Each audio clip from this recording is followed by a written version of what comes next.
এদিকে লেডি শাও বড় ম্যাডামের সঙ্গে আবার মিষ্টি মিষ্টি করে কথা বলে। বড় ম্যাডাম তখন বলে, ঠিক আছে, এমনিতেও আমি তোমাকে একটু শাস্তি দিয়ে আবার বাড়ির দায়িত্ব তোমাকে দিয়ে দিতে চেয়েছিলাম। কাল থেকে বাড়ির সকল দায়িত্ব আবার তোমার। লেডি শাও তো এতে ভীষণ খুশি হয়ে যায় আর তার শাশুড়ির সেবা করতে শুরু করে।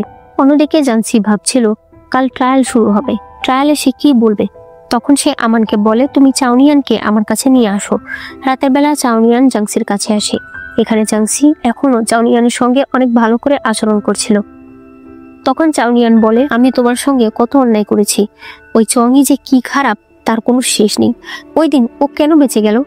জাংসি বলে, ও কি তোমাকে সবকিছু বলেছে? ওই দিন কি কি হয়েছে তার সবকিছু তুমি আমাকে বলো। এরপর সে জাংসিকেও এই সবকিছু বলে দেয়। জাংসি এগুলো শুনে কান্নায় ভেঙে পড়ে। এরপর পরদিন ট্রায়ালে জাংসি চংই, মিংইউ আর বাকি 3 জনের উপরে আরোপ লাগায় তারা মিলে তার ভাইকে মেরে ফেলেছে। তবে চংই বলে মিথ্যে কথা, জেন মাতাল হয়ে আমাদের প্যাভিলিয়নে আগুন লাগিয়ে দিয়েছে, যার কারণে 3টা প্রাণ গেছে আর এখন সে শাস্তির ভয়ে পালিয়ে বেড়াচ্ছে। জাংসি বলে, তুমি মিথ্যা কথা বলছো, কারণ আমার ভাই আমাকে বলেছে ওই দিন তোমরা তার সঙ্গে কি কি করেছো। চংই বলে, অসম্ভব, ও কি করে তোমাকে এই কথা বলতে পারে? জাংসি বলে, কেন পারে না? জিন জিজ্ঞেস করে, তুমি কি জানো তোমার ভাই কোথায় আছে? জাংসি বলে, হ্যাঁ জানি। চংই বলে, ও তাহলে তোমরা তোমার ভাইকে লুকিয়ে রেখে আবার এখানে ট্রায়াল করতে এসেছো। জাংসি বলে, আমার ভাই আমার সঙ্গে স্বপ্নে কথা বলেছে, ওই দিন রাতে কি কি হয়েছে তার সবকিছুই সে আমাকে বলেছে। সে এক এক করে সবকিছু বলতে থাকে, যে জেনকে তারা কিভাবে টর্চার করেছে। জাংসি বলে, আপনারা মিলিয়ে দেখতে পারেন, ওই প্যাভিলিয়নে ওই ধরনের সুগন্ধি পোড়ানো হয়েছিল। এরপর দেখা যায় সত্যি সেই পাত্রটাই নিয়ে আসা হয়, যেই পাত্রের কয়লা দিয়েই জেনকে আঘাত করা হয়েছিল। চংই বলে, আমার এটার কথা মনে নেই।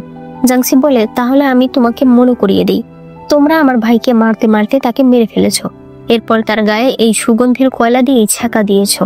চংই প্যানিক হয়ে চিৎকার করে বলে, আমি দেইনি, আমি তোমার ভাইকে মারিনি, এগুলো সব রাজকুমারী মিনিউ করেছে। তখন সেখানে থাকা প্রিন্সেস রয়্যালের বডিগার্ড বলে, ভালোই তো, তুমি এখন রাজকুমারীকে দোষারোপ করছো, ভূতের কথা কে বিশ্বাস করে? চংই বলে, হ্যাঁ সত্যি কথা, আপনারা সবাই মিলে আমাকে এখানে বোকা বানাতে চাইছেন। জিন বলে, তুমি এখন নাটক শুরু করেছো, তুমি এইমাত্র বললে যে এগুলো করে তোমার ভাই কি আগুন লাগার ব্যাপারে কিছু বলেছে।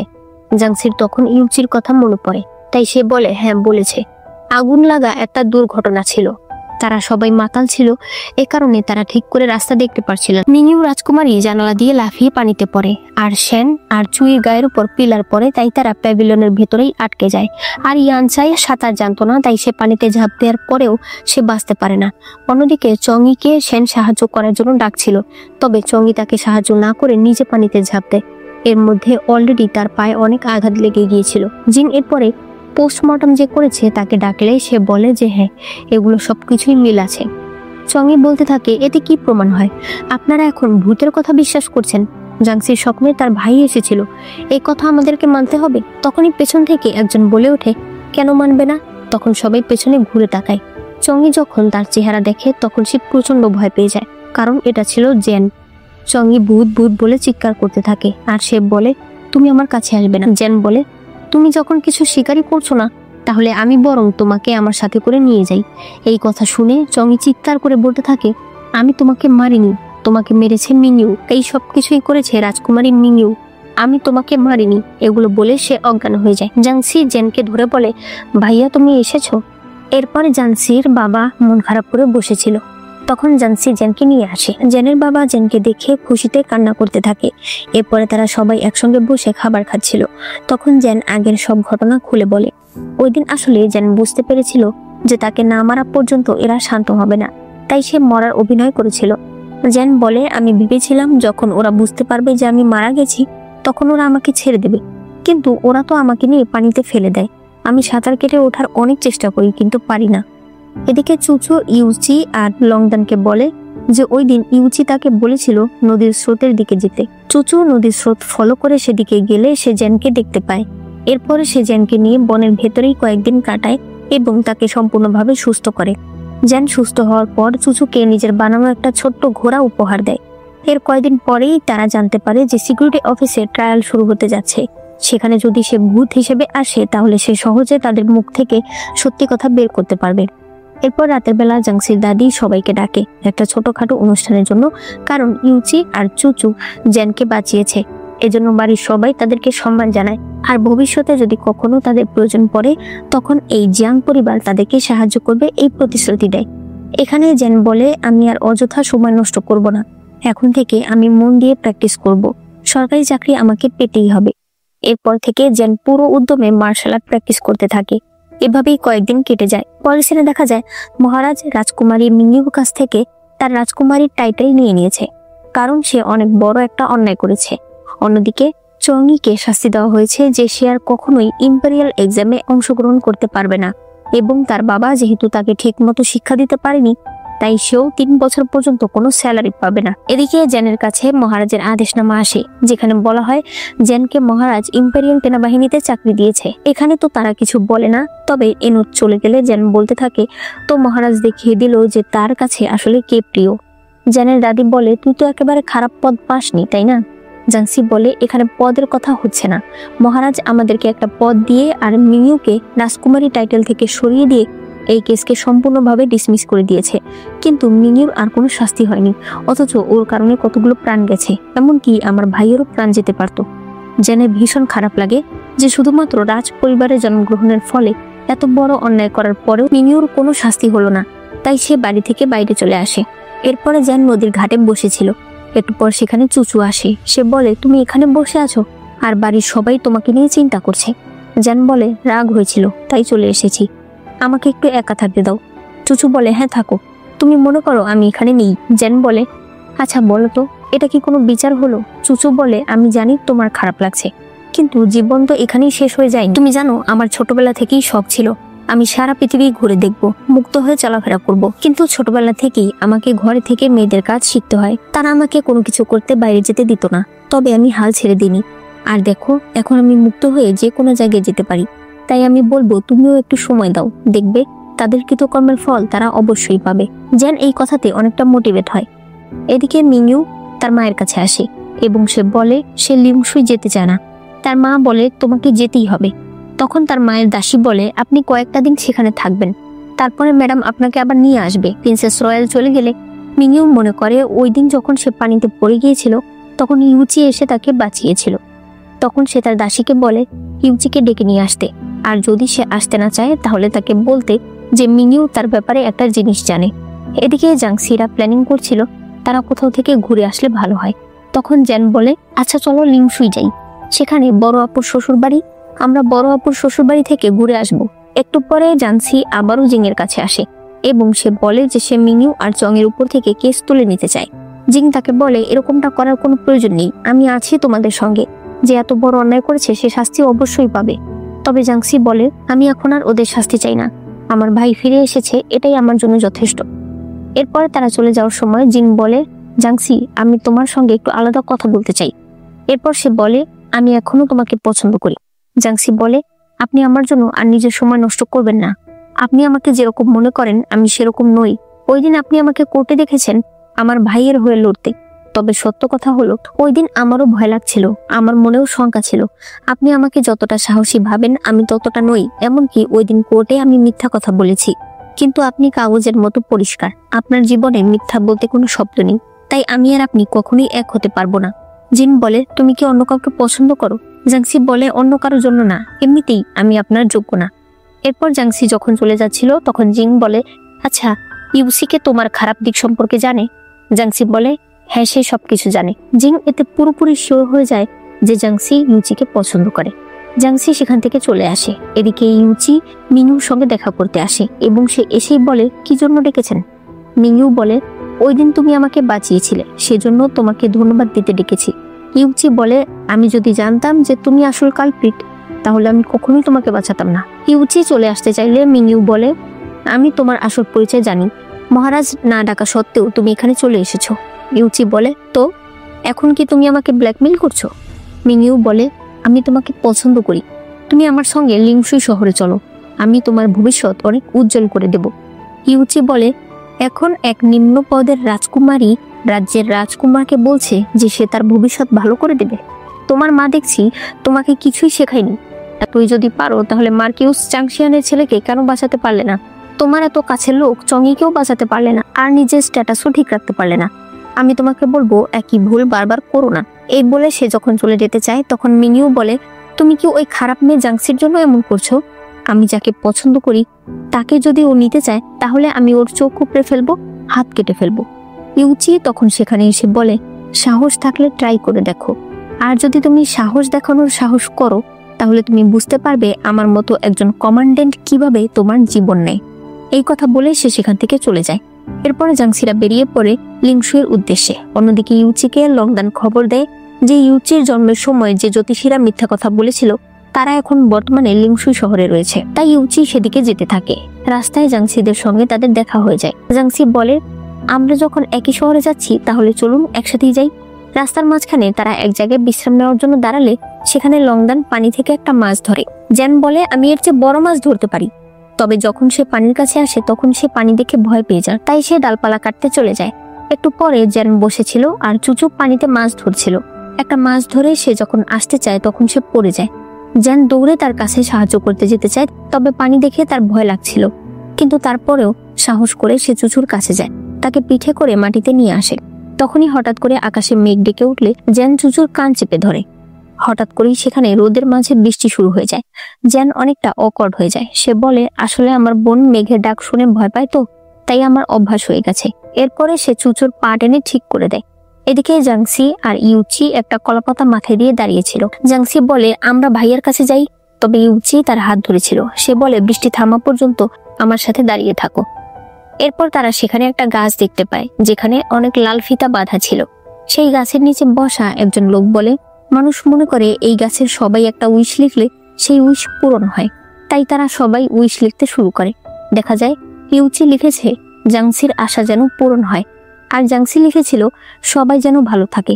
জাংসির লেখাটা এখন ইউচির হাতেই ছিল, অর্থাৎ সে জাংসিরটা নিজের কাছে রেখে দিয়েছে আর নিজেরটা গাছে ঝুলিয়ে দিয়েছে, যাতে ঘুরে ফিরে জাংসির ইচ্ছাই পূরণ হয়। এদিকে জিং নাইটেঙ্গেল সেক্টর সাংচিকে আজ অন্য একটা জেলখানায় নিয়ে যাবে, তাই সাংচিকে উদ্ধার করার জন্য সেখানে নাইটেঙ্গেল সেক্টর 2 আর লিউন এসেছে। তবে তারা এখানে ফাইট করার পর বুঝতে পারে এটা আসল সাংচি নয়, অর্থাৎ এটা তাদেরকে ধরার জন্যই একটা ফাঁদ পাতা হয়েছিল। তবে তারা কোনো মতে সেখান থেকে পালিয়ে যায়। অন্যদিকে রাস্তায় বৃষ্টি শুরু হয়ে যাওয়ার ফলে জাংসিরা সেখানে থাকা একটা ক্লিনিকে আশ্রয় নিতে যায়। তবে এই ক্লিনিকে অদ্ভুত মাস্ক পরা একজনকে দেখে প্রথমে তারা ভয় পেয়ে যায়। পরে মহিলা তাদেরকে ভেতরে আনে আর তাদেরকে বলে যে এটা অনেক পুরনো একটা ক্লিনিক। এখানে সে তার মেয়ে শিনের সঙ্গে সবার পরিচয় করিয়ে দেয়। এরপরে সবাই একসঙ্গে নুডলস খেয়ে রাতে ঘুমাতে চলে যায়। মাঝরাতে শিং জাংসির হাতে খুব খারাপভাবে টাচ করতে থাকে। তবে জাংসি কেসে উঠলে শিং সেখান থেকে চলে যায়। এরপর সে চুচুর ঘরে আসে, তবে চুচু ও নড়াচড়া করলে শিং চলে যায়। পরদিন সকালে সবাই জানতে পারে যে জাংসির অনেক জ্বর। ক্লিনিকের মহিলা জাংসিকে ভালো করে দেখে তারপরে প্রত্যেককে আলাদা আলাদা জায়গায় পাঠিয়ে দেয় জাংসির জন্য ওষুধ আনতে। শুধুমাত্র লংদান এখানে ছিল, তবে সে মহিলা লংদানকেও পানি খেতে দেয়। একটু পরেই লংদানের পেটে ব্যথা শুরু হয়, তাই সে শিংকে সেখানে দাঁড় করিয়ে রেখে ওয়াশরুমে যায়, কিন্তু এই সুযোগে শিন ভেতরে চলে যায়। আর সে জাংসিকে খারাপভাবে টাচ করতে থাকলে জাংসির জ্ঞান ফিরে আসে। সে বলে, তুমি একটা মেয়ে হয়ে আমাকে এভাবে কেন ছুঁয়ে দেখছো? তবে তখনই সে বুঝতে পারে শিং আসলে একটা ছেলে। সে তখন চিৎকার করে তার ভাইকে ডাকতে থাকে। ওই সময় ওই ক্লিনিকের মহিলা এসে তাকে অজ্ঞান করে ফেলে। এরপর সে তার ছেলেকে বলে, তুই এই মেয়েটাকে ছুবি না, এটা টপ কোয়ালিটির একটা জিনিস, ওকে বিক্রি করলে আমরা অনেক টাকা পাবো। একটু পরে লংদান সেখানে আসলে কতগুলো ডাকাতরা সেখানে চলে আসে। এখানে সিন কাট হয়ে যায়। পরে সিনে দেখা যায় ইউচি ক্লিনিকে ফিরে আসলে লংদান তাকে বলে, আমি জাংসি ম্যাডামকে দেখে রাখতে পারিনি। তবে ইউচি প্রচন্ড রেগে যায় যে এখানে ক্লিনিকের মানুষ থাকা সত্ত্বেও কিভাবে একদল ডাকাত এসে জাংসিকে নিয়ে গেল। এরপরে তারা সেখানকার যে সিকিউরিটি অফিস সেখানে যায়, তবে সে ম্যাজিস্ট্রেট ড্রিঙ্ক করে মানুষের কথা ভালো করে শোনেই না, সে তাদের কেস নেয় না। ইউচিরা যখন রাস্তা দিয়ে যাচ্ছিল তখন সেখানে মাস্টার চিন আসে। তার অবস্থা দেখে জ্যান্ত ভয় পেয়ে যায়। চিন বলে 2 দিন আগেই সে তার স্ত্রীর চিঠি পেয়েছে যে তার স্ত্রীর শরীর ভালো না, তবে বাড়িতে এসে সে তার স্ত্রীকে দেখতে পায় না। এখানে এসে সিকিউরিটি অফিসে নালিশ জানায়, তবে তারাও কেস নেয় না। এদিকে জাংসিকে একটা জায়গায় নিয়ে আসা হয়। সেখানে তাকে ভেতরের একটা রুমে নিয়ে আসা হলে দেখা যায় এখানে আগে থেকেই একটা মেয়ে আছে, আর এটাই হলো মাস্টার চিনের স্ত্রী আরং। এখানে জাংসি বলে, আমরা কি এখান থেকে পালাতে পারবো না? আরং বলে, আমি অনেকবার চেষ্টা করেছি, কিন্তু প্রত্যেকবারই ওরা আমাকে ধরে ফেলেছে, আর এখন আমি বাড়ি গিয়েই বা কি করব? আমার সতীত্ব অলরেডি ওই ক্লিনিকের ছেলে শিন নষ্ট করে ফেলেছে। জাংসি বলে, তুমি ভেঙে পড়ো না, আমরা অবশ্যই এখান থেকে পালাতে পারবো। একটু পরে সেখানে খাবার দিতে একটি ছেলে আসলে জাংসি তাকে অজ্ঞান করে ফেলে। এরপরে জাংসি সে লোকের পোশাক পরে আরুনকে সাথে নিয়ে পালানোর চেষ্টা করছিল, তবে এর মধ্যেই সেই সকল লোকেরা তাকে দেখে ফেলে। তখন আরুন তাদেরকে আটকায় আর জাংসিকে পালিয়ে যেতে বলে। জাংসি রাস্তার মধ্যে দৌড়ে দৌড়ে পালাচ্ছিল, তবে একটু পরেই তাকে ওই ক্লিনিকের মহিলা আরো দুজন গার্ড সহ ধরে ফেলে। তারা জাংসিকে আবার নিয়ে আসলে জাংসি বলে, আরুন কোথায়? তখন শিন বলে, ওই মেয়েটার কথা বলছো যার পেটে আমার বাচ্চা আছে? একটু আগে পরীক্ষা করে দেখলাম ও নাকি প্রেগনেন্ট, তাহলে ওকে ব্রথালে বিক্রি করবো কি করে? তখনই আরুন সেখানে আসে আর সে বলে, আমাকে মনে রেখো না। এই বলেই সে নিজেই তলোয়ারের সামনে গিয়ে শুয়ে পড়ে। এদিকে ইউচিরা খোঁজ করতে করতে এই জায়গা পর্যন্ত চলে এসেছে এবং তারা দেখতে পায় এখানকার ম্যাজিস্ট্রেটও এই সব ব্যবসার সঙ্গে জড়িত। তাই সে লংদানকে বলে রাজধানী থেকে জিনকে এখানে নিয়ে আসতে। এরপর জাংসিকে বেঁধে তারা যখন বাইরে যায় তখন সেখানে ইউচি আসে। ইউচি জাংসিকে নিয়ে যেতে চাইলে জাংসি বলে, আমি এখন চলে গেলে ওরা সকল প্রমাণ নষ্ট করে ফেলবে, ওদেরকে আর ধরা যাবে না, আর ওই মেয়েদেরকেও আর মুক্ত করা যাবে না। তার চেয়ে বরং আমার কাছে একটা প্ল্যান আছে। একটু পরে দেখা যায় জাংসি আবার আগের মতোই বসে আছে। শিন ভালো পোশাক নিয়ে সেখানে আসে। জাংসি বলে, তোমার মতো এমন ছেলে আমি কখনো দেখিনি, আমাকে অলরেডি তোমরা তুলে নিয়ে এসেছো, এখন আমি বাড়ি কি করে যাব? আমার কি মান সম্মান থাকবে? আমি ভেবেছিলাম অন্তত তোমার সঙ্গে হয়তো আমি ভালোভাবে জীবনটা কাটাতে পারবো, কিন্তু তুমি তো দেখছি তোমার মায়ের কথায় ওঠো আর বসো। শিন বলে, তুমি কি সত্যি আমার সঙ্গে থাকতে রাজি আছো? জাংসি বলে, অবশ্যই। তুমি শুধুমাত্র তোমার মায়ের এমন একটা জিনিস তোমার কাছে রাখো যেটা দেখলে তোমার মা তোমার কথা শুনতে বাধ্য। এটা শুনে শিন তার মায়ের ঘরে যায়। একটু পর দেখা যায় তার মা ঘরে আসলে দেখতে পায় শিনকে বেঁধে রাখা হয়েছে, আর আমরা দেখতে পাই জাংসিকে তো ইউচি নিয়ে এসেছে। রাস্তার মাঝে মাস্টার চিন সেখানে আসে আর সে জাংসিকে বলে, আপনি কি আমার স্ত্রীকে দেখেছেন? আরং নাম। জাংসি বলে, আরং নিজেকে মেরে ফেলেছে। এটা শুনে মাস্টার চিন ভীষণ রেগে যায়। সে তখনই সেই বাড়িতে যেতে চাইলে জেন তাকে আটকায় আর বলে, আপনি যদি পাগলামি করেন তাহলে আরং এর প্রতিশোধ কে নেবে? রাতের বেলা সেই ম্যাজিস্ট্রেটের কাছে এরা সবাই একসাথে আসে। এখানে ইউচি তার পরিচয় দিলে ওই ম্যাজিস্ট্রেট পুরোপুরি ভয় পেয়ে যায়। একটু পরে সেখানে জিন আসে। জিন তাদের সবাইকে অ্যারেস্ট করে নেয়। এরপরে দেখা যায় মাস্টার চিন এখন আর এখানে থাকতে চায় না, সে পাহাড়ে চলে যেতে চায়। জেন বলে, আমিও মাস্টারের সঙ্গে যাই, সেখান থেকে এরপর আমি সোজা আবার বাড়িতে চলে যাব। তুমি বড় আপুকে বুঝিয়ে বলো যে আমি কেন আসতে পারিনি। এই বলে তারা চলে যায়। একটু পরে জিন জাংসির সঙ্গে কথা বলতে আসে, তবে এদেরকে কথা বলতে দেখে ইউচি জ্বলে পুড়ে যাচ্ছিল। তাই সে লংদানকে দিয়ে চেরির ক্যান্ডি কিনে নিয়ে আসে আর এরপর সেগুলো নিয়ে আসে। প্রথমে সে জিনকে বলে, একটু খেয়ে দেখুন। জিন বলে, আমার মিষ্টি জিনিস পছন্দ না। ইউচি তখন জাংসিকে সেটা খেতে দেয়। জাংসি বলে, এটা খেতে অনেক ভালো, আর আপনি কি করে জানলেন যে আমার এই ধরনের ক্যান্ডি পছন্দ? ইউচি বলে, আমি আন্দাজ করেছি। তাদেরকে আবার একসাথে দেখে জিনের একটু খারাপ লাগছিল। জিন একটা ক্যান্ডি নিতে চায়, তবে ইউচি সেটা ঢাকনা লাগিয়ে দেয়। পরদিন জাংসি ইউচিকে বলে, ওই যে টেম্পলটা দেখছেন, ওই টেম্পল এই এলাকার সবচেয়ে বিখ্যাত। আমার মনে হয় আমার বোনও সেখানে এসেছে। দেখা যায় সত্যি জাংই টেম্পলের কয়েকটা সিঁড়ি দিয়ে উঠে এরপর মাথা ঢুকছিল। একটু পর আবার কয়েকটা সিঁড়ি দিয়ে উঠে আবারও মাথা ঢুকছিল। এভাবেই সে করতে থাকে। এই হলো জাংয়ের শাশুড়ি ম্যাডাম জু। ম্যাডাম জু বলে, কিভাবে প্রার্থনা করছে দেখো, মানুষ মনে করবে আমি যেন কত খারাপ শাশুড়ি।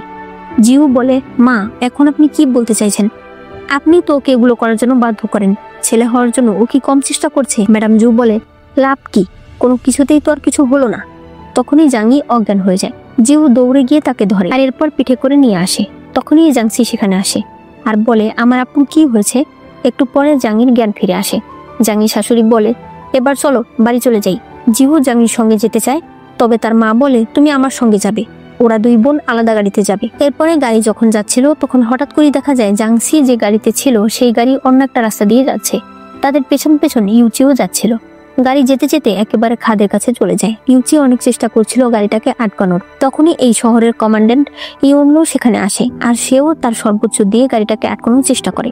তারা দুজন মিলে গাড়িটাকে আটকাতে সক্ষম হয়। একটু পরে সেখানে সবাই চলে আসে। জিউ জাংকে নিয়ে যায়। সবাই চলে গেলে জাংসি বলে, আমার মনে হচ্ছে আপুকে কেউ মারার চেষ্টা করছে, আর আমার সন্দেহ ম্যাডাম জু। সে জোর করে আপুকে আলাদা গাড়িতে উঠতে বলেছে আর তার ছেলেকে ঠিকই তার সাথে রেখেছে। একটু পরে খবর আসে যে ওই ঘোড়াটাকে পাওয়া গেছে, যে ঘোড়াটা জাংসিদের গাড়িটাকে খাদ পর্যন্ত নিয়ে গিয়েছিল। ম্যাডাম জু বলে ঘোড়াটাকে মেরে ফেলতে। জাংসি বলে, এখনো কিছু প্রমাণ হয়নি, তার আগেই আপনি ঘোড়াটাকে মেরে ফেলার জন্য উঠে পড়ে কেন লেগেছেন? তখন সেখানে ইউনলু আসে। আর সে বলে, আমার মনে হচ্ছে ম্যাডাম জু কিছু লুকাতে চাইছে, হয়তো আপনি ইচ্ছে করে আপনার ছেলের বউকে আহত করতে চেয়েছিলেন। ম্যাডাম জু জাঙ্গিকে বলে, তোমার কি সত্যি মনে হয় যে আমি তোমাকে আঘাত করতে চাইবো? জাঙ্গি কোনো কথা না বললে সে সেখান থেকে চলে যায়।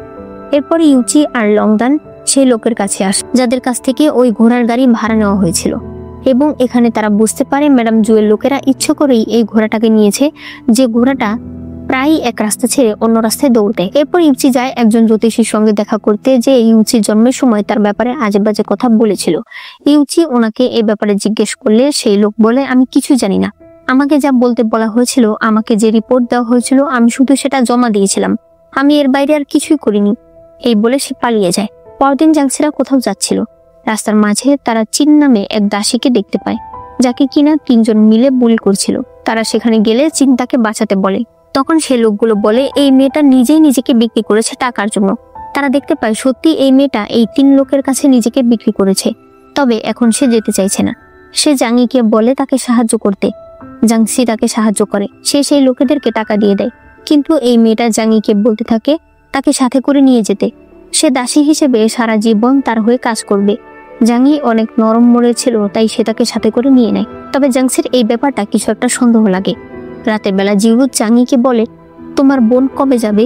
জাঙ্গি বলে, এটা কেমন কথা, আমার বিয়ের 7 বছর হয়েছে, আমার বোন এখন আসলো আমার বাড়িতে বেড়াতে, এখন আমি কি করে ওকে চলে যেতে বলতে পারি? জিউ বলে, না, আমি এমনিতেই জানতে চেয়েছিলাম। এরপর বলে, কমান্ড্যান্ট ইয়ানরু নাকি তোমাদের প্রতিবেশী ছিল, তার এত বয়স হয়ে যাওয়ার পরও সে বিয়ে করেনি। শুনেছি তোমাদের বাড়ির মেয়েদের সঙ্গে নাকি তার ভালো সম্পর্ক ছিল।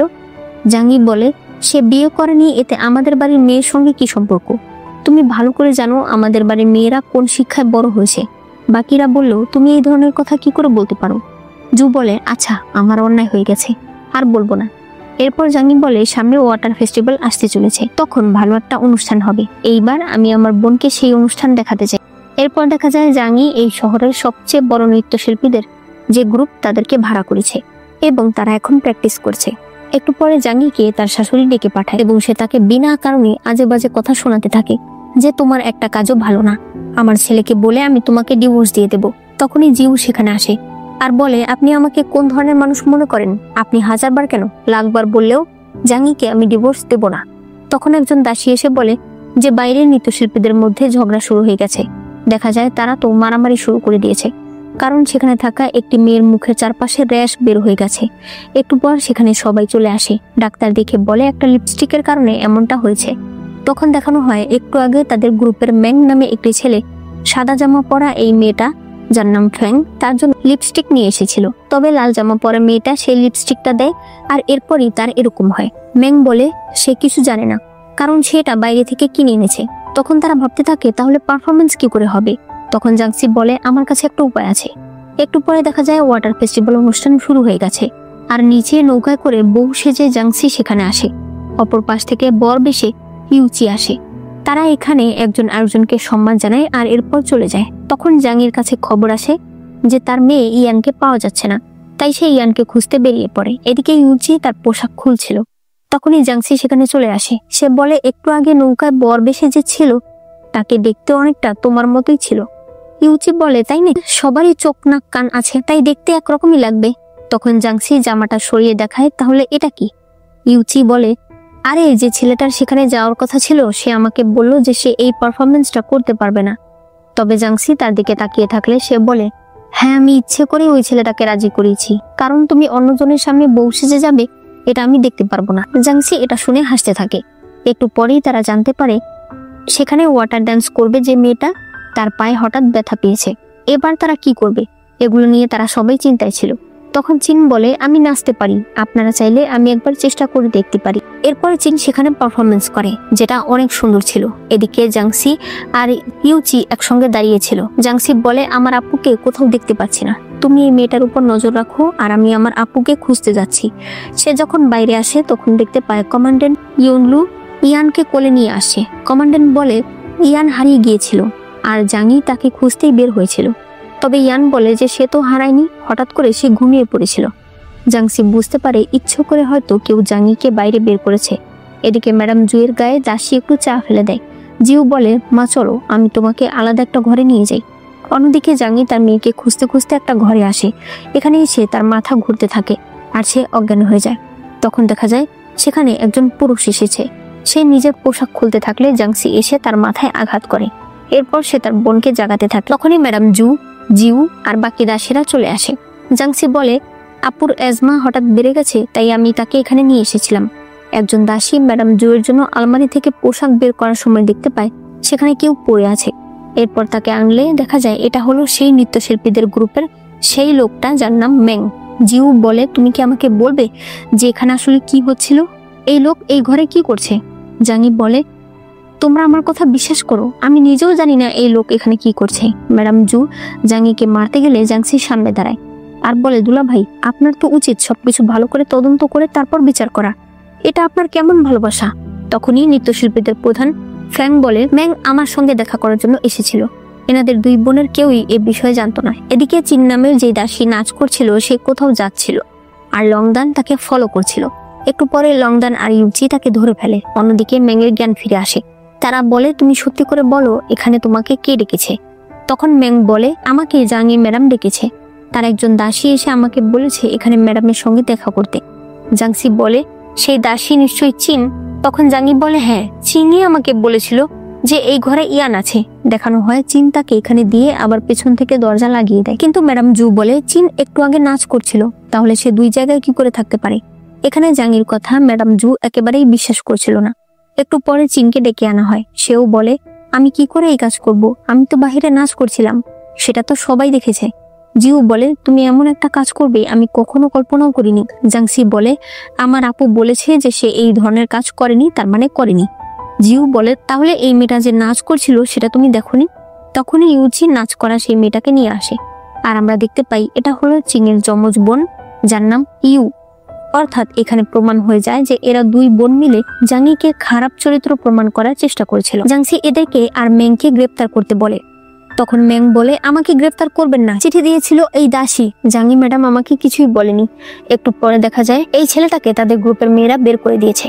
এরপরে এই মেয়েটা যে একটু আগে জাংসিকে সাহায্য করতে এসেছিল, যার নাম আসলে ফ্যাং, সে বলে, এই চিঠিটা আমি পাই এবং আমি বুঝতে পেরেছি যে ম্যাংকে হয়তো কেউ এখানে ডেকেছে।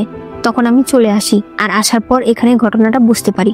জাংসি তাকে সাহায্য করার জন্য ধন্যবাদ জানায়। জাংসি এরপরে তার আপুকে বলতে থাকে, তুমি আসলে এসব সহ্য করছো শুধুমাত্র তোমার মেয়ের জন্য, তাই না? জাঙ্গি বলে, কাল চিনকে অথরিটির কাছে জমা দিয়ে দেব। জাংসি বলে, তুমি কি সত্যি মনে করো যে একটা মেয়ে এত বড় কাজ করতে পারে? এসব করেছে তোমার স্বামী জিউ। সে ইচ্ছে করে তার মাকে পোশাক বদল করার জন্য এখানে নিয়ে এসেছিল, যাতে সবার সামনে সে তোমাকে নিচু দেখাতে পারে। এগুলো সবকিছু বুঝতে পেরে জাঙ্গি কান্না করতে শুরু করে। সে বলে, আমাদের এত বছর হয়েছে বিয়ে হয়েছে, সেই সম্পর্কটাকে সে এভাবে কি করে নষ্ট করতে পারে? আমি এমন কি করেছি যে সে আমার এত বড় বদনামি করতে চাইলো? এরপরে দেখা যায় জাংসি চিংয়ের কাছে আসে। সে তাকে বলে, জিউ তোমাকে কি কি বলেছে তা তুমি আমাকে বলো। তবে চিন এ বিষয়ে কিছুই বলতে চায় না। তখন জাংসি বলে, তোমার কি মনে হয় যে লোক নিজের স্ত্রীর এত বড় বদনামি করাতে পারে সে তোমাকে সাহায্য করবে? জিউ শুধুমাত্র তোমাকে এখন ব্যবহার করছে। তুমি শুধু আমাকে সাহায্য করো, তারপর আমি তোমাকে আর তোমার বোনকে মুক্ত করে দেব। এই কথা অন্য একজন দাসী গিয়ে জিউকে বলে। জিউ বলে, তাহলে ওই চিনকে আর বাঁচিয়ে রাখার দরকার নেই। রাতের বেলা সেই মহিলা চিনকে মারতে আসে, তবে এখানে সিন কাট হয়ে যায়। পরদিন সকালে ম্যাডাম জু জাঙ্গিকে বলে, তুমি কেমন বাড়ি সামলাচ্ছ? ওই চিন মেয়েটা পালিয়ে গেল কি করে? সারা রাজ্য আলোচনা করছে যে তুমি একটা খারাপ চরিত্রের মেয়ে। তখন জাংসি এই কথার উত্তর দিলে ম্যাডাম জু বলে, আসলে এই সব দোষ তোমার। তুমি আসার পর থেকেই এরকম হচ্ছে। তুমি তো নিজের বিয়ে ভেঙে ফেলেছো। তোমাকে আমি দাওয়াত দিয়ে আনিনি, তারপরেও আমার বাড়িতে থাকছো। তুমি আজই আমার বাড়ি ছেড়ে চলে যাবে। তখন জাঙ্গি বলে, আমি আপনার ছেলের বউ, আপনি আমাকে কথা শোনাতে পারেন, কিন্তু আমার বোনকে এই ধরনের কথা আপনি শোনাতে পারেন না।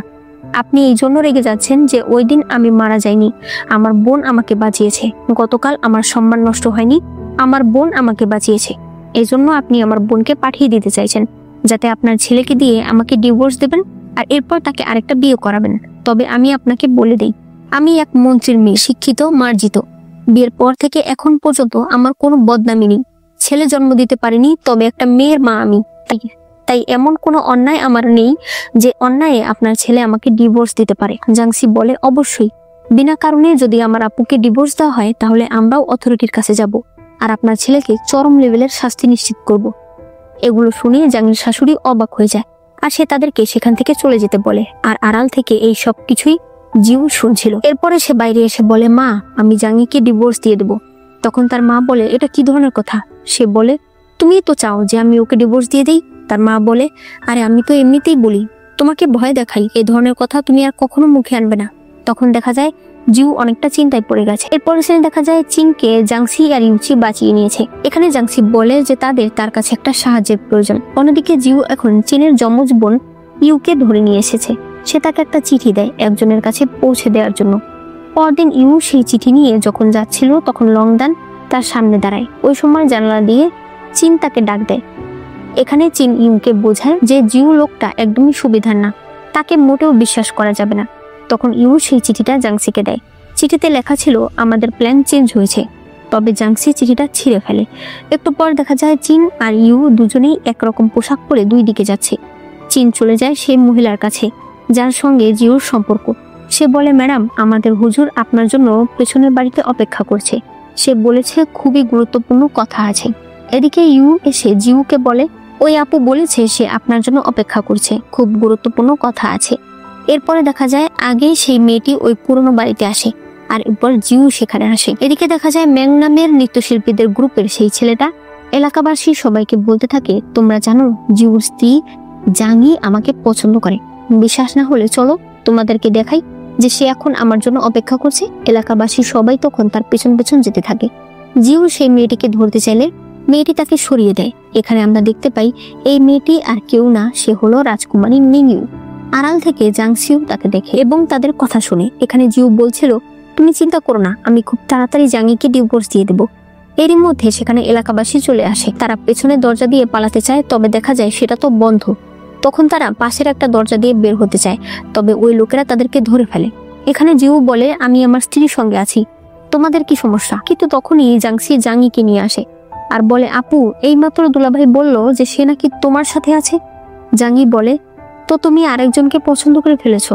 জাংসি বলে, মেয়ে, তোমার চেহারাটা একটু দেখাও। একজন বিবাহিত পুরুষের সঙ্গে সম্পর্ক করতে লজ্জা করেনি, এখন কিসের লজ্জা করছে? তখন ইউচি চাকু ছুরি দিয়ে মিংইউর ঘোমটাটা খুলে ফেলে। জাংসি বলে, এই মেয়েটা কত মানুষের জীবন নষ্ট করেছে, কয়দিন আগে আমার ভাইকে মারতে চেয়েছে। আর দুলা ভাই, আপনার মনে হচ্ছে যে সে আপনাকে ভালোবাসে? তবে তারপরও জিউ মিংইউর হাত ধরে আর বলে, জাঙ্গি, যেহেতু তুমি দেখে নিয়েছো তাহলে এখন তোমার আর আমার আলাদা হয়ে যাওয়াই ভালো। জাঙ্গির চোখ দিয়ে তখন শুধু অঝোর ধারে পানি পড়ছিল।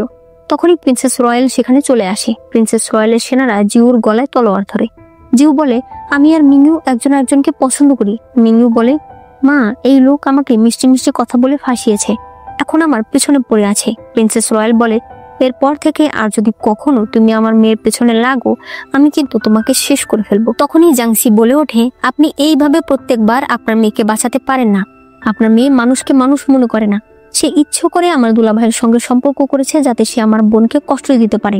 প্রিন্সেস রয়্যাল বলে, তোমার এই ধারালো কথা আমার পছন্দ না। এই বলে সে তার লোকেদেরকে ইশারা দিলে তারা জাংসির কাছে যেতে চায়। তবে তার আগেই ইউচি তাদের মাঝখানে আসে আর সে প্রিন্সেস রয়্যালকে বলে, আপনি কি করছেন? প্রিন্সেস রয়্যাল বলে, তুমি কি কমান্ড্যান্ট ইউচি? তুমি এখানেও তোমার ক্ষমতা দেখাবে? ইউচি বলে, আপনি যেমন সব শহরেই রাজকুমারীর ক্ষমতা দেখাচ্ছেন। প্রিন্সেস রয়্যাল বলে, ওই দিন নদীর পাড়ে যে ঘটনা ঘটেছে ওটা শেষ হয়ে গেছে। আজকের যে ঘটনা, আমি আশা করব এটাকেও তোমরা সিক্রেট রাখবে। এই কথা বলে সে সেখান থেকে চলে যায়। জাংসি মনে মনে ভাবতে থাকে, আমি ওনাকে অ্যাভয়েড করতে পারবো না, তাই ওনার সঙ্গে পাঙ্গা নেওয়ার জন্য আমাকে প্রস্তুত থাকতে হবে। এরপর দেখা যায় জাঙ্গি ডিভোর্স চায়, তবে তার শ্বশুর মানে জিউর বাবা বলে, এটা কোনোভাবেই সম্ভব না, আমাদের একটা নাতি আছে। কিন্তু জাঙ্গি বলে, আমি আমার মেয়েকে সাথে করে নিয়ে যাব, তবে আমি ডিভোর্স চাই। তবে জিউর বাবা আর জিউর মা দুজনেই জিউকে জাঙ্গির কাছে ক্ষমা চাইতে বলেন। জিউ জাঙ্গির কাছে ক্ষমা চায়, কিন্তু জাঙ্গি তার কথা শোনে না। একটু পরে জিউ বলে, ঠিক আছে, ও যখন ডিভোর্স চায় তাহলে ওকে দিয়ে দেব। এরপরে জিউ তাকে ডিভোর্স দিয়ে দেয়। তখন দেখা যায় বাইরে বৃষ্টি থেমে গেছে আর আবারও সূর্য উঠতে শুরু করেছে। জাঙ্গি বুঝতে পারে এখন তার জীবন নতুন করে আবার শুরু হবে। এরপরে ইউচি আর লংদান মিলে জিউকে ধরে ইচ্ছে মতো মার দিয়ে তার কাছ থেকে চীন আর ইউ এর ছাড়পত্র নিয়ে নেয়। তারা চলে যাওয়ার সাথে সাথে জিউকে আবার মিংইউ ধরে নিয়ে আসে। এরপর মিংইউ বলে, তুমি সত্যি ভেবেছিলে যে আমি তোমাকে পছন্দ করব? আমি তো এগুলো শুধুমাত্র একটু আনন্দের জন্য করেছিলাম। জীবন অনেক বড় আর আমার কাছে সবকিছুই আছে, তাই আমার জীবন একদম বোরিং। এজন্য মাঝে মাঝে আমি ফান করার জন্য এমন করি।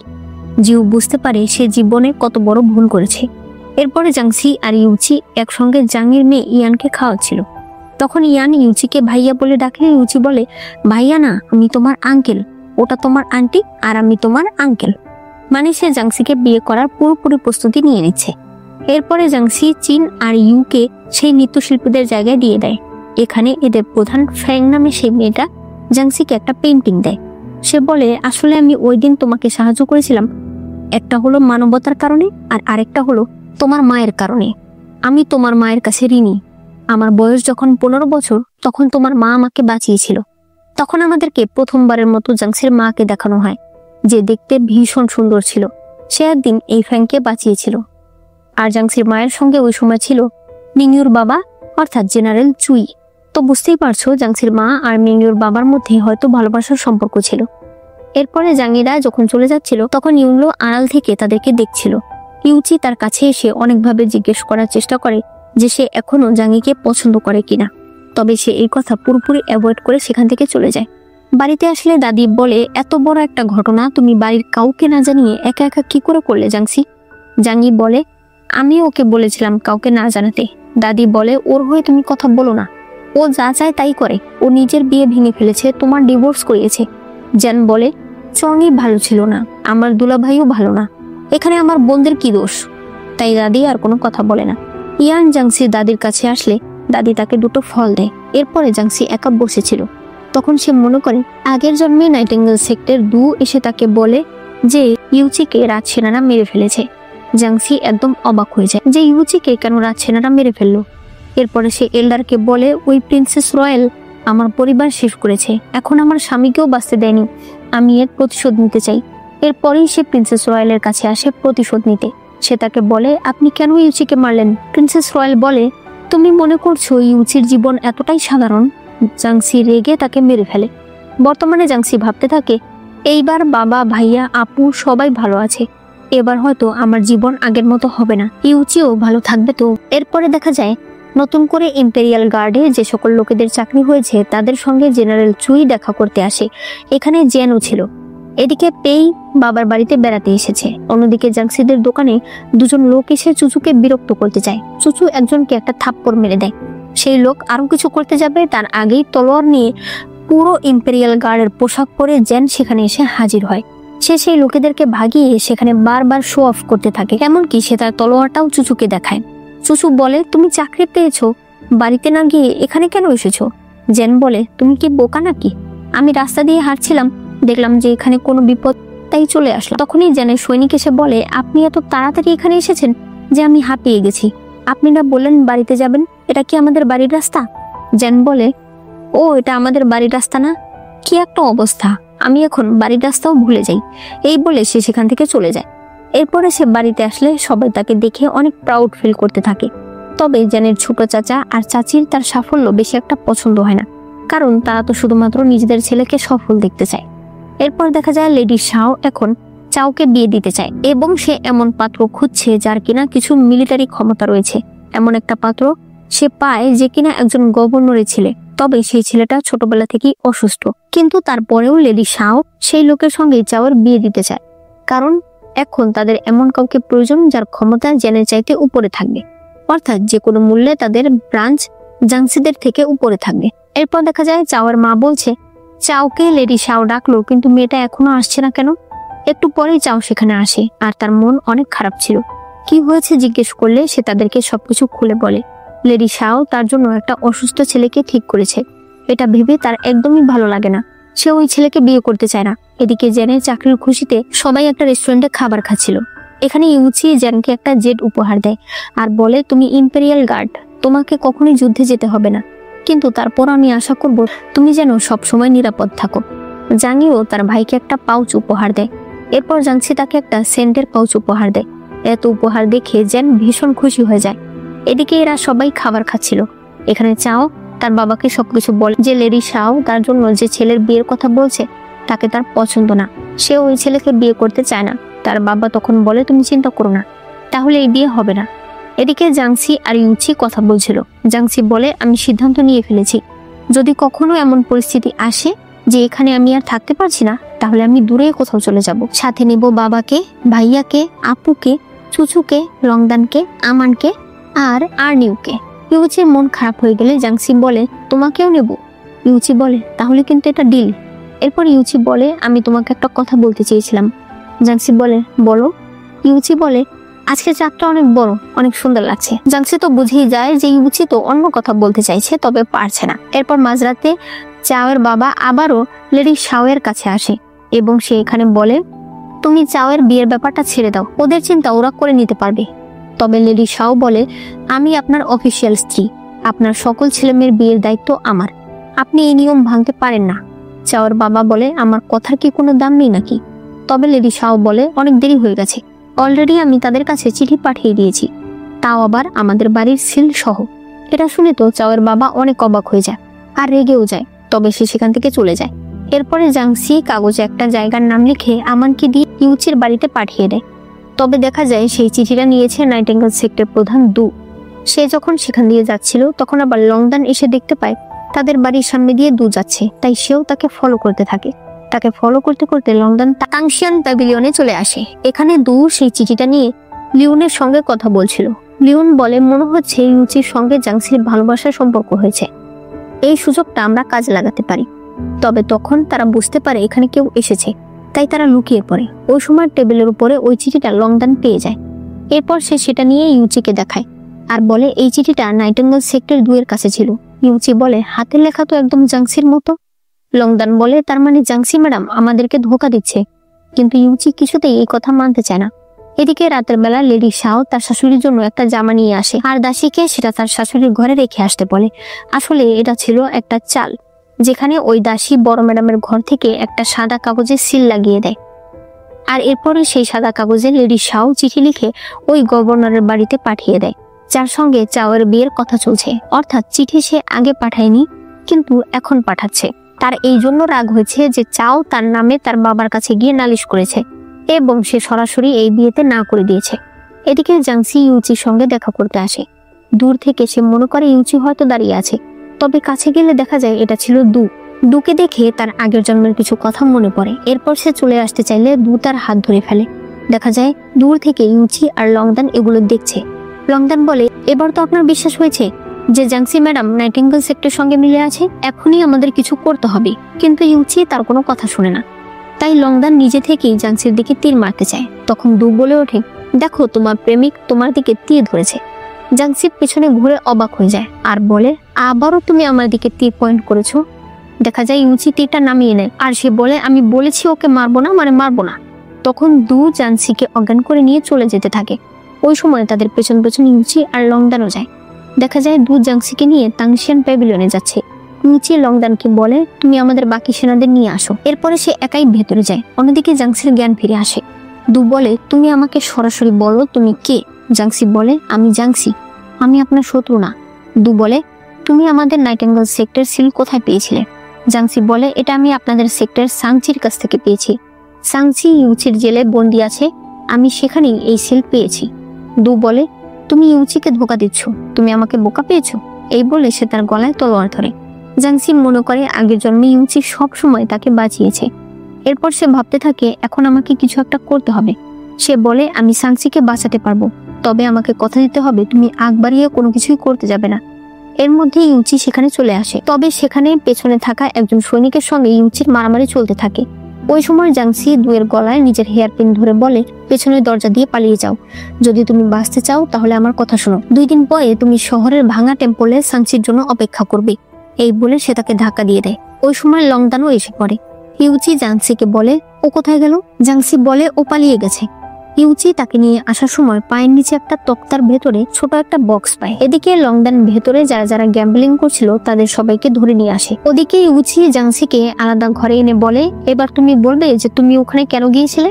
জাংসি বলে, আমি সেখানে অন্য একজনের জন্য অপেক্ষা করছিলাম, আমি জানি না আমার চিঠি ওনার কাছে কি করে গেল। ইউচি বলে, কার জন্য অপেক্ষা করছিলে? জিন?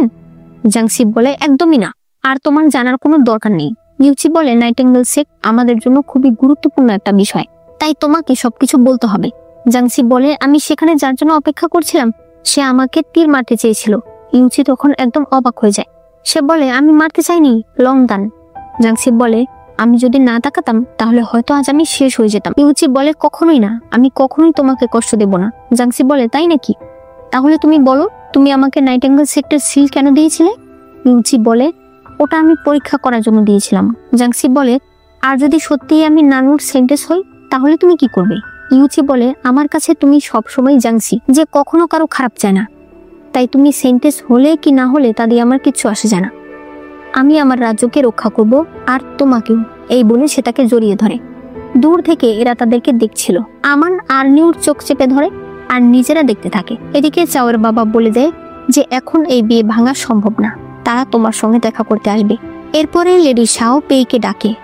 তারা এখানে কিছু কথা বলে। তবে এরপর যখন পেই চলে যাচ্ছিল তখন চাও তাকে দেখতে পায়। পেই এসে তার কাছে বসলে চাও মনে করে হয়তো পেই এখনো লেডি শাওয়ের হয়েই কাজ করে, তাই সে তার সঙ্গে কথা না বলে উঠে চলে যায়। এদিকে সেই বক্সটা খুললে দেখা যায় এখানে রাজ্যের অনেক বড় বড় মন্ত্রীদের নাম রয়েছে, যারা কিনা গ্যাম্বলিং এ অনেক টাকা হেরে গেছে। আর এই কারণেই নাইটিঙ্গেল সেক্টর প্রধান তাদেরকে ভয় দেখিয়ে বিভিন্ন কাজ করায়। এখানে তারা ছোট্ট একটা চিরকুট পায়, যেখানে নানউর নিষিদ্ধ ভাষায় লেখা ছিল, দুপুরবেলা শিকার অনুষ্ঠানের সময় দাজো রাজ্যের মহারাজ। ইউচি এটা পড়ছে দেখে জাংসি বলে, এই ভাষা তো আমাদের রাজ্যে নিষিদ্ধ, তাহলে তুমি এটা কোথায় শিখলে? ইউচি বলে, তার মানে তুমিও এই ভাষা জানো? জাংসি মনে মনে বলে, গত জন্মে এই সময়ই মহারাজ মারা গিয়েছিল। তবে এর পেছনে কি নাইটিঙ্গেল সেক্ট ছিল? ইউচি বলে, শিকার অনুষ্ঠান আগামীকাল হবে। জাংসি বলে, তাহলে দুপুরবেলা ওই সময় কি আছে? তখন তার মনে পড়ে আগের জন্মে ওই সময় সূর্যগ্রহণ হয়েছিল। এই কথা বললে ইউচি বলে, তুমি কি করে জানলে যে কাল সূর্যগ্রহণ হবে? জাংসি বলে, আমি নানউর সিন্টেস, আমি ভবিষ্যৎ জানবো, এটাই তো স্বাভাবিক। এদিকে চাও তার পরিবারের জন্য একটা চিঠি লেখে। অন্যদিকে ওই সকল গ্যাম্বলিনের কাগজগুলো এরা জিনকে দিয়ে দেয়। জিন তো অবাক হয়ে যায় যে তাদের রাজ্যের এতগুলো মন্ত্রী নাইটিঙ্গেল সেক্টরের সঙ্গে জড়িয়ে আছে। রাতের বেলা চাও বাড়ি ছেড়ে চলে যেতে চাইছিল, তখন পেই তাকে দেখে ফেলে। সে বলে, তোমার ব্যবহার দেখে আমি কিছু আন্দাজ করেছিলাম, তুমি চলে যাচ্ছ, কিন্তু তুমি একা কি করে থাকবে? তখনই লেডি শাওয়ের দাসী সেখানে চলে আসে। আর এরপর দেখা যায় এদের সবাইকে একসঙ্গে ডাকা হয়েছে। এখানে সেই দাসী বলে, আমি তৃতীয় ম্যাডামকে দেখলাম, সে তার কাপড় চোপড় নিয়ে চলে যাচ্ছে, আর এই চিঠিটা তার টেবিলের উপরে ছিল। এগুলো দেখে তো তাদের মাথা নষ্ট হয়ে যায়। দাদি চাওয়ের বাবাকে বলে, এটা তোমার পরিবার, তাই আমি এর বিচার তোমার কাছেই দিলাম। চাওয়ের বাবা তো প্রচন্ড রেগে যায়। সে তাদেরকে কথা শুনিয়ে সেখান থেকে চলে যায়। এরপরে পেই চাওয়ের জন্য খাবার নিয়ে আসে। তবে চাও বলে, আমার খিদা নেই। পেই বলে, তাহলে একটু চা দিই। চাও বলে, আমার তেষ্টা নেই। তাদের মা বলে, কি হয়েছে? চাও বলে, মা তুমি জানো না, ও এসেছে লেডি শাওয়ের হয়ে। আমি দেখেছি ওই দিন ও লেডি শাওয়ের সঙ্গে কথা বলে তারপরে এসেছে। আবার গতকাল রাতে ও এসে আমার সঙ্গে কথা বলার পরপরই লেডি শাওয়ের দাসী চলে এসেছে। আমার মনে হয় ওই তাদেরকে খবর দিয়ে এসেছে। এসব শুনে পেয়ের মা বলে, তুমি কি বোকা নাকি? এখনো বুঝতে পারছো না কারা আমাদের আপন কারা পর? চাও তোমার আপন বোন, তুমি এটা কি করে করতে পারো? পেই বলে, তো এই ভাবো তোমরা আমার ব্যাপারে। এখন মনে হচ্ছে বাড়ি থেকে তোমার না, বরং আমার চলে যাওয়া উচিত। এই বলে সে বাড়ি থেকে চলে যায়। এরপর ইউচি আর জিন মিলে মিনিস্টার অফ রাইটস এর এক লোককে সাথে নিয়ে খাবার খাচ্ছিল। কথায় কথায় তারা বলে, হুজুর দেখুন তো, এটা কি আপনার সাইন নাকি? সেই লোক বলে, হ্যাঁ এটা তো আমারই সাইন। অর্থাৎ সে নাইটিঙ্গেল সেক্টরের সঙ্গে জড়িয়ে আছে। তাই ইউচি তাকে তলোয়ার দিয়ে ভয় দেখিয়ে তার মুখ থেকে সত্যি কথা বের করে, যে তারা কি প্ল্যান করছে মহারাজের উপর আক্রমণ করার। এখানে সেই লোক বলে, আমি বেশি কিছু জানি না, আমি অনেক টাকা গেমে হেরে গেছি। তখন তারা আমাকে বলেছে আমি যদি তাদের কাজ না করি তাহলে তারা এই সব কিছু ফাঁস করে দেবে। সেখানে লিন নামে একটা মেয়ে আসবে, যে কিনা একজন দাসী, তার কাছে বিষ থাকবে। এদিকে চাও দাসী দিয়ে অনেকগুলো বরফ নিয়ে আসে, আর তারপর সে সেই বরফ পানির ভেতর বসে থাকে। দেখা যায় পরদিন সে অনেক অসুস্থ। তার মায়ের এই বিষয়টা সন্দেহ হয়, তাই সে দাসীকে জিজ্ঞেস করলে তারপর সত্যিটা জানতে পারে। তখন সে চাওকে বলে, তুমি বিয়ে করতে চাও না, এটা তো আমি বুঝতেই পেরেছি। আমরা অন্য কোনো উপায় বের করতাম, নিজের শরীরের ক্ষতি করার কোনো দরকার নেই। তবে দেখা যায় এসবের পরেও লেডি শাও জামা কাপড় চাওর ঘরে পাঠিয়ে দেয়, আর বলে যেহেতু তুমি বেঁচে আছো তাই ওই পরিবারের সঙ্গে তোমাকে দেখা করতেই হবে। চাও বলে, আপনারা আমার বোনকে দিয়ে কাজ করাতে চেয়েছেন, এখন সে নেই, এখন আপনারা জোর জবরদস্তি করতে শুরু করেছেন। দাসী বলে, আপনার বোন তো আমাদের কথা শোনেইনি, সে তো সরাসরি না করে দিয়েছে। অর্থাৎ চাও বুঝতে পারে পেই এখন লেডি শাওয়ের হয়ে কাজ করে না, তারা শুধুই তাকে ভুল বুঝেছে। এরপর তারা সবাই মিলে সেই গভর্নরের পরিবারের জন্য অপেক্ষা করছিল। তবে রাত হয়ে যায় কিন্তু কেউই আসে না। পরে চাও জানতে পারে যে ওই পরিবার জানিয়ে দিয়েছে তারা আসবে না। দাসী বলে, এই কাজ কে করেছে আমি জানি, আমি তাকে নিয়ে আসছি। দেখা যায় এটা ছিল পেই। সে বলে, আমার স্বামীর ওই পরিবারের সঙ্গে ভালো সম্পর্ক আছে, তাই আমি এখান থেকে বের হয়ে আলাদা একটা ভাড়া বাড়িতে যাই আর আমার স্বামীকে চিঠি লিখে সবকিছু জানাই। তখন সেই এর ব্যবস্থা করে দিয়েছে। এতে তো তারা ভীষণ খুশি হয়ে যায়। এই বলে, কিন্তু এখন আমাকে আমার শ্বশুর বাড়িতে যেতে হবে, কারণ অনেকদিন হয়ে গেছে।